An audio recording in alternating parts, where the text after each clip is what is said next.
there's clearly lots of questions there. What strikes me is that, yet again, almost all of them were giving us evidence of how things are failing, to echo Mike's point. And they were also identifying very often the solutions that are there that we've known about for a long time.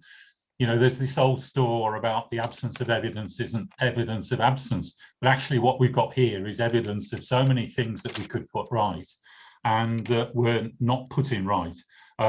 I'd be happy to respond to some of the people on some of these individual points, but in terms of your time, that's all I'd say. You know, we need to draw on this definitely, and certainly put the pressure on across the board to try and move away from the ideological position that we're in. It is not evidence-based, not any longer. Thank you very much, Andrew. Hannah. I'll just pick up on a couple of things that were said, starting with Sam. My heart really goes out to you, Sam, and lots of other parents who've got young kids in school. I can somewhat relate to the high stress of sending your kid or going to school in somewhere that's not safe, but I'm not a parent and I really can't imagine what that's like. So I just wanted to send that message out to you. Because I really feel like every time I have to go into uni, I'm just a sitting duck, really. And I'm just waiting around to be infected with COVID until such time as they let me do my work from home. And I just wanted to mention another thing about my experience of being at that university. So as part of my complaints process, I asked why I hadn't been notified that there was a positive case in my class. And the actual legit answer that they gave me was that if somebody is in your class and they've tested positive, it doesn't class you as a close contact because you're supposed to be socially distancing in there.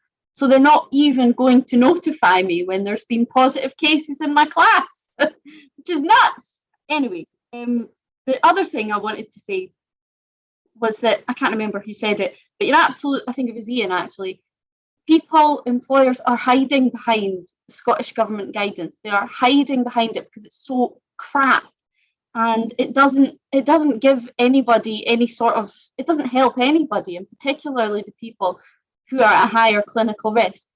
And it totally ignores the fact that long COVID is real and long COVID is coming for potentially a lot of us, and we have no way of knowing, and we have no way of protecting ourselves against it until all of the cases come down.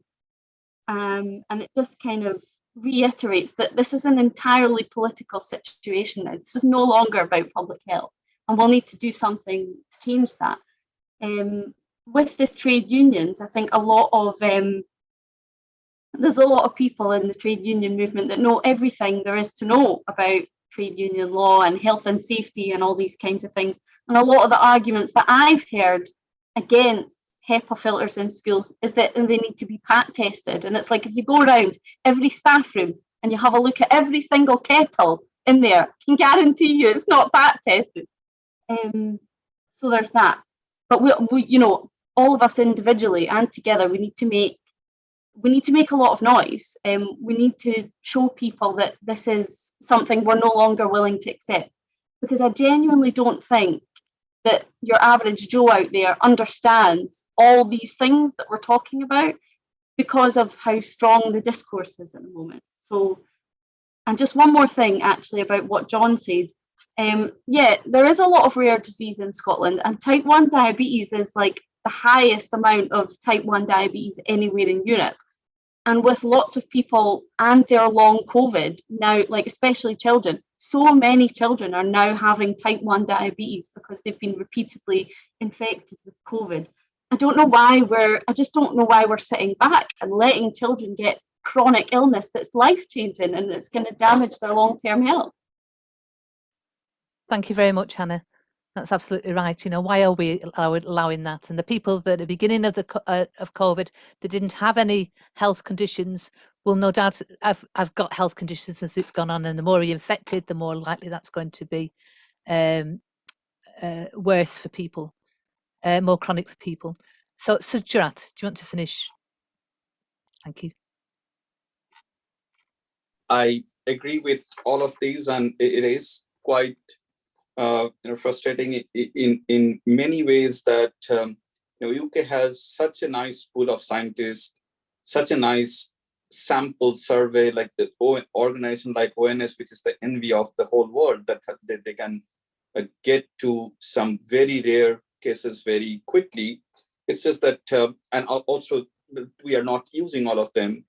Also in schools, which should be the place for learning, place for science, place for rights, that's where they are not being honored or being used as they should be. And I work with people who actually track the genomic variations, and there is no evidence in how it has evolved that it will be milder or less infectious in the next variant. So, our only way to get around it or get better of it is to not let it mutate or not let it spread so fast. There is no genomic rule that it will become milder because it has been so long. And also in schools, I don't understand what the end game is. Even if it was a disease where reinfection was not high, I don't agree with getting the disease and getting immune to it as a logical step at all. But even if that was true, that it was not, I don't know what the end game is, that every 3 months, everybody will be infected with a new variant and we will do nothing. Whereas to clean the air through ventilation, it's such a less expensive step than letting people go to hospital or having people go to hospital or miss some days of school. Wearing masks. I've been to the US and kids wear masks. I know they are also dropping it in places, but it's all about the messaging. We have seen that messaging difference between even England and Scotland, that when the message is coming from the government that wearing mask is good and that's the rule, most people do it without much fuss. And we could have done the same thing for primary school kids and could have, I believe, infected much fewer students in that way.